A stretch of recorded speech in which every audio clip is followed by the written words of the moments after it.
الله الرحمن الرحيم. الصلاة والسلام على سيدنا رسول الله.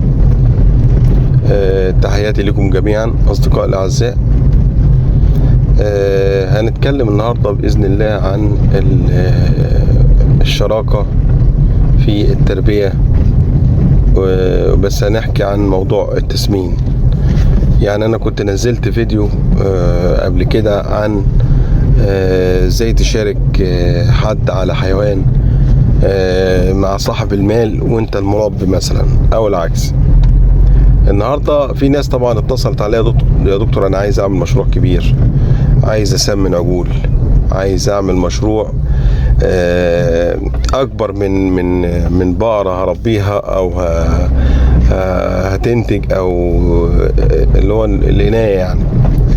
فطبعا من واقع الخبرة ومن واقع المجال ومن واقع الحاجات اللي انا شفتها بالنسبة عندنا في الارياف، طبعا مش متعارف على موضوع التسمين قوي. يعني كل الناس هنا اهالينا فلاحين دايما بيشارك على العناية، اللي هو يجيب بقرة تولد عنده ياكل من وراها عيش، ولاده ياكلوا منها سمنة وجبنة والحاجات دي كلها والامور تمشي.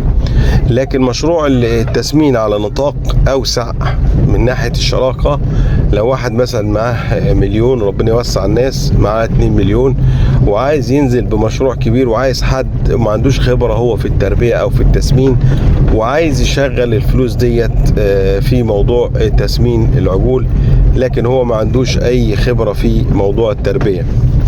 في الحالة دي طبعا انا سألت هنا ناس كتير او ناس عندها خبرة في موضوع الشراكة، بس على مستوى ضيق، يعني على مستوى حتتين 3 4.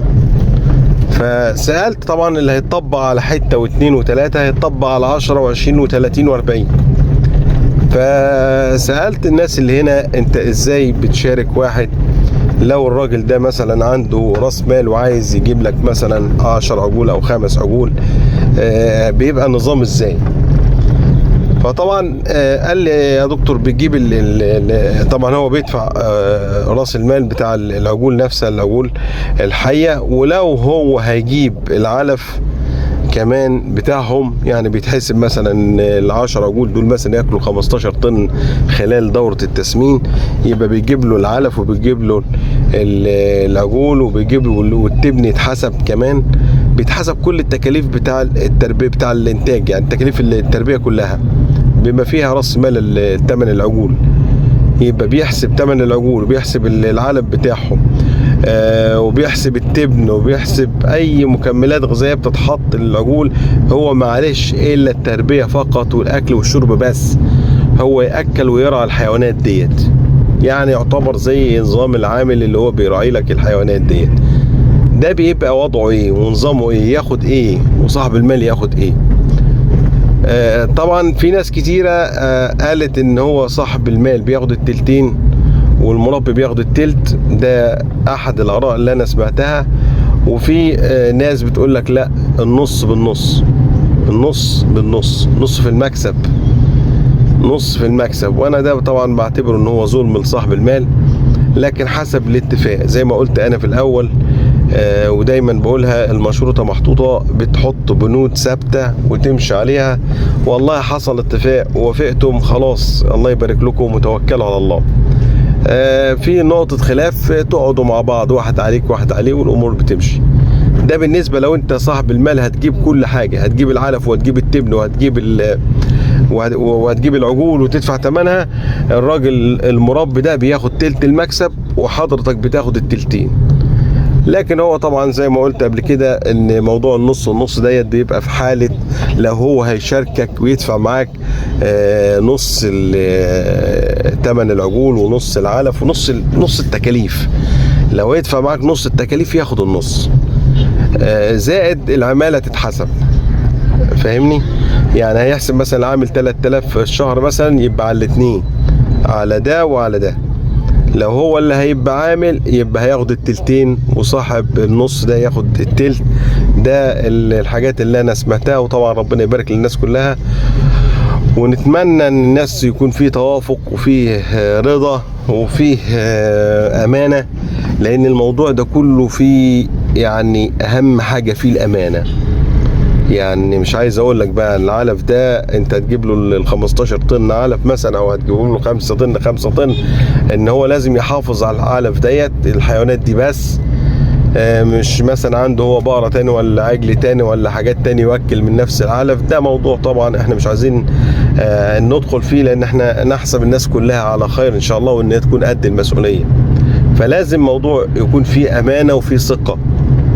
بعد كده حتة المكسب يمشي ازاي؟ زي ما قلت لحضرتك، لو انت هتجيب كل حاجة المفروض هو بياخد التلت وانت التلتين، او حسب ما تتفقوا مع بعض.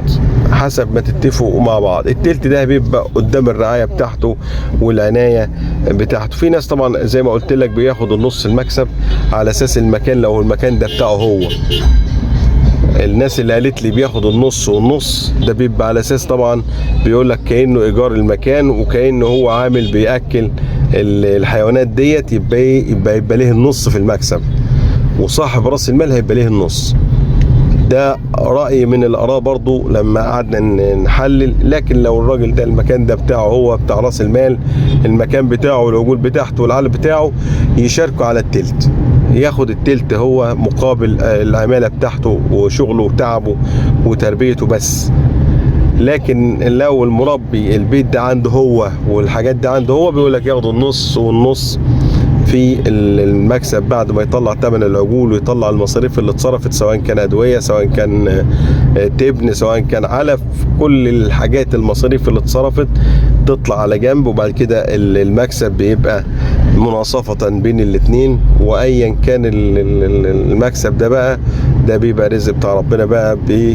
يا اما يتفقوا مع بعض من البداية، انت هتاخد جنيه وانا هاخد جنيه، والامور تمشي بما يرضي الله. فزي ما قلت لحضراتكم، اهم حاجة الامانة، اهم حاجة الثقة. لازم الواحد يكون حريص جدا في اختيار الشخص اللي انت هتشاركه، يكون هو فعلا شخص امين وشخص ثقة وشخص عايز ياكل عيش بالحلال. فيا ريت انت كده كده بتكسب ثواب انك انت بتفتح بيت وبتفتح يعني حد بيسترزق من وراك. فنتمنى الخير للجميع، ويا رب تكون المعلومة وصلت، عشان احنا هنقفل موضوع الشراكة على كده. وزي ما قلت طبعا في فيديوهات مكررة انا بنزلها، فيديوهات مكررة لان معلومات مهمة، ودي معلومات ما ينفعش ان هي تتساب وتتنسى، مش مواضيع بتتنسى. انا بنزلها تاني وتالت ورابع وعاشر للتذكرة. وفي وسط الاسبوع كده بنزل لكم فيديو جديد كل اسبوع ان شاء الله.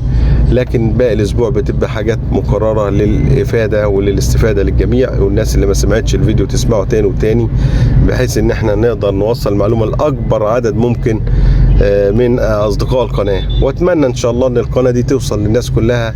انا شايف بصراحة ان هي معلومات كويسة، وفي ناس بصراحة تفاعلت معايا، ويعني الحمد لله يعني ما شاء الله. فده ثقة الواحد بيعتز بيها يعني، وان شاء الله اكون قد الثقة ديت، ويا رب ان شاء الله اكون قد يعني ثقتكم فيا، واقدم لكم المعلومة اللي تستفيدوا بيها. تحياتي لكم جميعا اصدقائي الاعزاء، والسلام عليكم ورحمة الله وبركاته.